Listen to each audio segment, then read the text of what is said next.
এয়া আকাশবাণী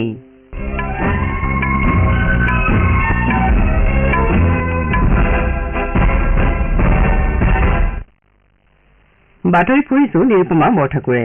এতিয়া প্ৰধান বাতৰিসমূহত আছে লোকসভা নিৰ্বাচনৰ প্ৰথম পৰ্যায়লৈ 6 দিন বাকী থকা অৱস্থাত প্ৰচাৰ অভিযান তীব্ৰতৰ হৈ উঠিছে। বিজেপিৰ জ্যেষ্ঠ নেতা তথা প্ৰধানমন্ত্ৰী নৰেন্দ্ৰ মোদীয়ে কৈছে যে বিৰোধী দলসমূহে সংবিধানৰ নামত মিছাৰ আশ্ৰয় লৈছে। কংগ্ৰেছ নেতা ৰাহুল গান্ধীয়ে কৈছে যে এনডিএ চৰকাৰে অকল একাংশ চহকী উদ্যোগপতিৰ হকে কাম কৰি আহিছে। ৰাষ্ট্ৰপতি শ্ৰীমতী দ্ৰৌপদী মুৰ্মুৱে বহাগ বিহু, বৈশাখী, বিশু, পয়লা বৈশাখ, বৈশাখৰী আৰু পুতণ্ডু উপলক্ষে দেশবাসীক ওলগ জনাইছে আৰু দিল্লী কেপিটেলছে যোৱা নিশা IPL ক্ৰিকেট প্ৰতিযোগিতাৰ এখন খেলত লক্ষ্ণৌ ছুপাৰ জায়েণ্টছক 6 উইকেটত পৰাস্ত কৰে।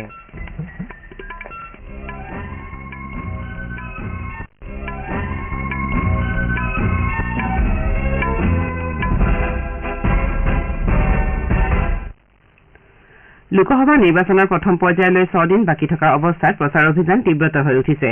বিভিন্ন ৰাজনৈতিক দলৰ নেতাসকলে দেশৰ বিভিন্ন প্ৰান্তত ইখনৰ পিছত সিখনকৈ নিৰ্বাচনী সভাত অংশগ্ৰহণ কৰা পৰিলক্ষিত হৈছে। বিজেপিৰ জ্যেষ্ঠ নেতা তথা প্ৰধানমন্ত্ৰী নৰেন্দ্ৰ মোদীয়ে কালি ৰাজস্থানৰ বাৰমেৰত এখন নিৰ্বাচনী সভাত ভাগ লৈ কয় যে বিৰোধী দলসমূহে সংবিধানৰ নামত মিছাৰ আশ্ৰয় লৈছে।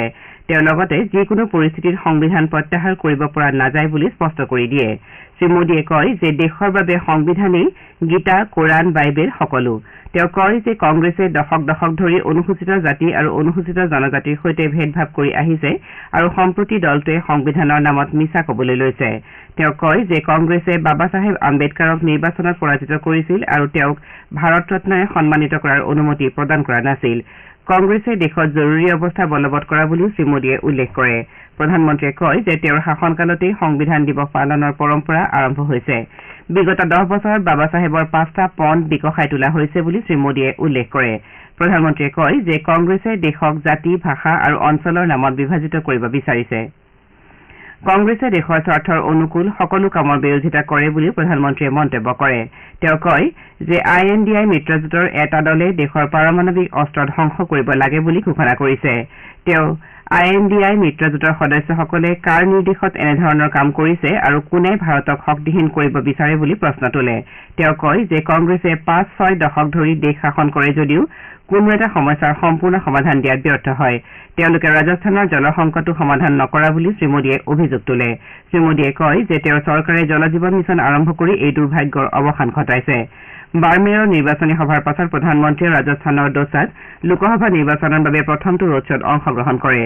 শ্ৰীমোদীয়ে 45 মিনিটত প্ৰায় 1.25 কিলোমিটাৰ পথত জনসাধাৰণৰ অভিবাদন গ্ৰহণ কৰে। মোদীৰ সৈতে ৰাজ্যখনৰ কেবিনেট মন্ত্ৰী কিৰোৰী লাল মীনা আৰু দোচাৰ পৰা নিৰ্বাচনী যুঁজত অৱতীৰ্ণ হোৱা বিজেপি প্ৰাৰ্থী কানহায়া লাল মীনায়ো ৰোড শ্বত অংশগ্ৰহণ কৰে। কংগ্ৰেছ নেতা ৰাহুল গান্ধীয়ে কৈছে যে NDA চৰকাৰে অকল একাংশ চহকী উদ্যোগপতিৰ হকে কাম কৰি আহিছে। তিৰুনেলভেলীৰ এখন জনসভাত তামিলনাডুৰ দক্ষিণ প্ৰান্তৰ পৰা নিৰ্বাচনত প্ৰতিদ্বন্দ্বিতা কৰা প্ৰাৰ্থীসকলৰ হকে প্ৰচাৰ চলাই শ্ৰীগান্ধীয়ে কালি এই কথা প্ৰকাশ কৰে। কংগ্ৰেছ নেতাগৰাকীয়ে বিধি বলবৎকাৰী সঞ্চালকালয়, কেন্দ্ৰীয় তদন্তকাৰী সংস্থা আৰু আয়কৰ বিভাগৰ ব্যৱস্থাৰে বিৰোধী দলসমূহক বিজেপিয়ে ভাবুকি প্ৰদান কৰা বুলি অভিযোগ তোলে। তেওঁ কয় যে কংগ্ৰেছক আক্ৰমণৰ লক্ষ্য কৰি লোৱা হৈছে আৰু নিৰ্বাচনৰ ঠিক পূৰ্বে অজ্ঞাত কাৰণত দলটোৰ বেংক একাউণ্ট সাময়িকভাৱে অকামিলা কৰা হৈছে। তেওঁ কয় যে বিগত 10 বছৰৰ কৰ্মসংস্থাপনহীনতা এটা বৃহৎ প্ৰত্যাহ্বান হৈ পৰিছে যদিও বিজেপি চৰকাৰে এই সমস্যাৰ প্ৰতি অকণো গুৰুত্ব দিয়া নাই। কংগ্ৰেছ নেতাগৰাকীয়ে কয় যে সংসদত একাংশ বিষয় উত্থাপন কৰাৰ বাবে তেওঁক সংসদৰ পৰা বাহিৰ কৰি দিয়া হৈছিল। কংগ্ৰেছ দল ক্ষমতালৈ আহিলে কৰ্মসংস্থাপনহীনতাৰ সমস্যা সমাধান কৰা হ'ব আৰু 30 লাখ যুৱক যুৱতীক কৰ্মসংস্থাপনৰ সুযোগ প্ৰদান কৰা হ'ব বুলি শ্ৰীগান্ধীয়ে প্ৰতিশ্ৰুতি প্ৰদান কৰে। তৃণমূল কংগ্ৰেছৰ জ্যেষ্ঠ নেত্ৰী তথা পশ্চিমবংগৰ মুখ্যমন্ত্ৰী মমতা বেনাৰ্জীয়ে কৈছে যে বিজেপিয়ে কোচবিহাৰ আসনৰ পৰা নিৰ্বাচনত প্ৰতিদ্বন্দ্বিতা আগবঢ়োৱা দলৰ প্ৰাৰ্থীগৰাকীক ৰক্ষণাবেক্ষণ দিছে। কোচবিহাৰৰ চনহাটী ময়দানত কালি দলীয় প্ৰাৰ্থীৰ হকে এখন নিৰ্বাচনী সভাত অংশগ্ৰহণ কৰি শ্ৰীমতী বেনাৰ্জীয়ে এইদৰে প্ৰকাশ কৰে। বিজেপিয়ে নিশীথ প্ৰামাণিকক এই আসনখনৰ পৰা প্ৰক্ষেপ কৰিছে।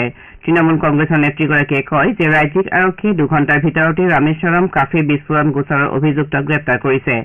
এনেধৰণৰ গোচৰত তদাৰক কৰিবলৈ ৰাজ্যিক আৰক্ষী সক্ষম বুলিও তেওঁ আস্থা প্ৰকাশ কৰে। আনহাতে বিজেপিৰ নেতা নিশীথ প্ৰামাণিকে তৃণমূল কংগ্ৰেছ বৰ্তমান দুৰ্বল হৈ পৰা বুলি দাবী কৰে। কোচবিহাৰৰ নাটাবাৰীত এখন জনসভাক সম্বোধন কৰি নেতাগৰাকীয়ে কালি এইদৰে প্ৰকাশ কৰে।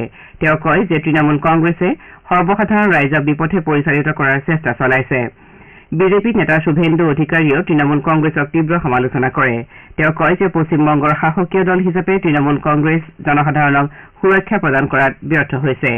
আলিপুৰদুৱাৰৰ কুমাৰগ্ৰামত এখন জনসভাক সম্বোধন কৰি বিজেপি নেতাগৰাকীয়ে এইদৰে মন্তব্য কৰে।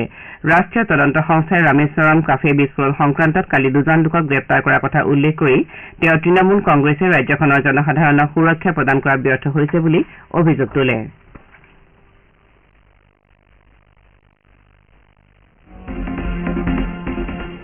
আপোনাৰ ভোট আপোনাৰ কণ্ঠ। ভোটৰ শক্তিৰে নিৰ্মাণ কৰক সুস্থ গণতন্ত্ৰ।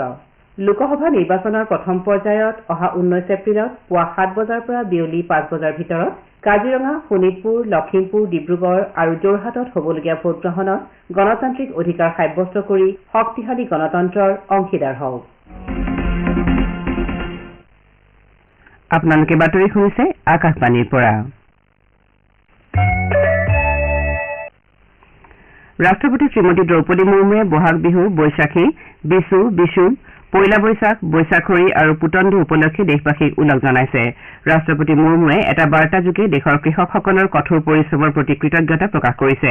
তেওঁ লগতে আজি আৰু কাইলৈ পালন কৰিবলগীয়া এই উৎসৱসমূহে সকলোৰে জীৱনলৈ শান্তি আৰু সমৃদ্ধি বতৰা কঢ়িয়াই আনিব বুলি আশা প্ৰকাশ কৰিছে। উপ ৰাষ্ট্ৰপতি জগদীপ ধনখৰেও এই উপলক্ষে দেশবাসীক অভিনন্দন জ্ঞাপন কৰিছে। শ্ৰীধনখৰে তেওঁৰ বাৰ্তাত কৈছে যে এই উৎসৱসমূহে বৈচিত্ৰ্যৰ মাজত একতাৰ ভাৱনা সুদৃঢ় কৰে। তেওঁ কয় যে অনন্য নাম আৰু পৰম্পৰাৰে বিভিন্ন প্ৰান্তত পালন কৰা এই উৎসৱসমূহে দেশৰ চহকী সাংস্কৃতিক ঐতিহ্যৰ সুন্দৰ ছবি উপস্থাপন কৰে।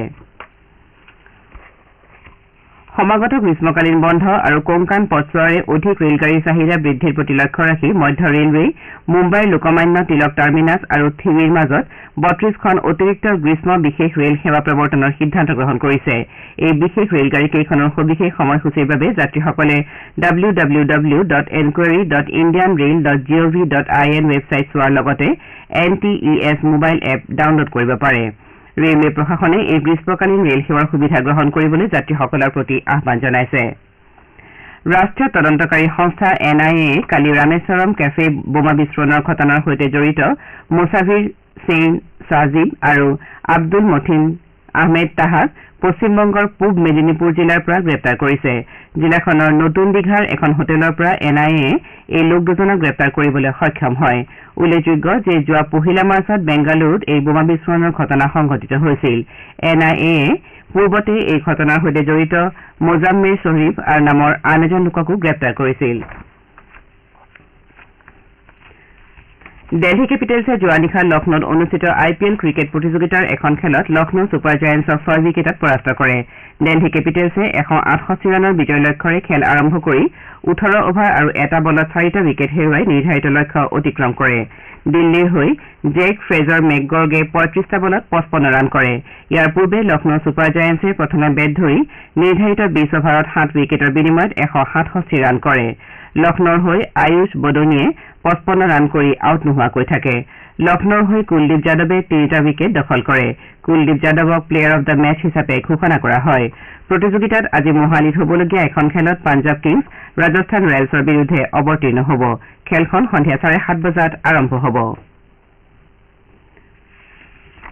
ফেব্ৰুৱাৰীত দেশৰ ঔদ্যোগিক উৎপাদনৰ হাৰ 4 মাহৰ সৰ্বাধিক 5.7% বৃদ্ধি পাইছে।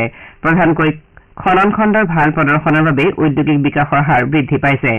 পাৰিসাংখ্যিক আৰু কাৰ্যসূচী ৰূপায়ণ মন্ত্ৰালয়ে প্ৰকাশ কৰা তথ্য অনুসৰি 2023-24 বিত্তীয় বৰ্ষৰ এপ্ৰিলৰ পৰা ফেব্ৰুৱাৰীৰ সময়ছোৱাত ঔদ্যোগিক উৎপাদনৰ হাৰ 5.9% হৈছে। বাতৰি শেষ কৰাৰ পূৰ্বে প্ৰধান বাতৰিকেইটা চমুকৈ আকৌ এবাৰ। লোকসভা নিৰ্বাচনৰ প্ৰথম পৰ্যায়লৈ 6 দিন বাকী থকা অৱস্থাত প্ৰচাৰ অভিযান তীব্ৰতৰ হৈ উঠিছে। বিজেপিৰ জ্যেষ্ঠ নেতা তথা প্ৰধানমন্ত্ৰী নৰেন্দ্ৰ মোদীয়ে কৈছে যে বিৰোধী দলসমূহে সংবিধানৰ নামত মিছাৰ আশ্ৰয় লৈছে।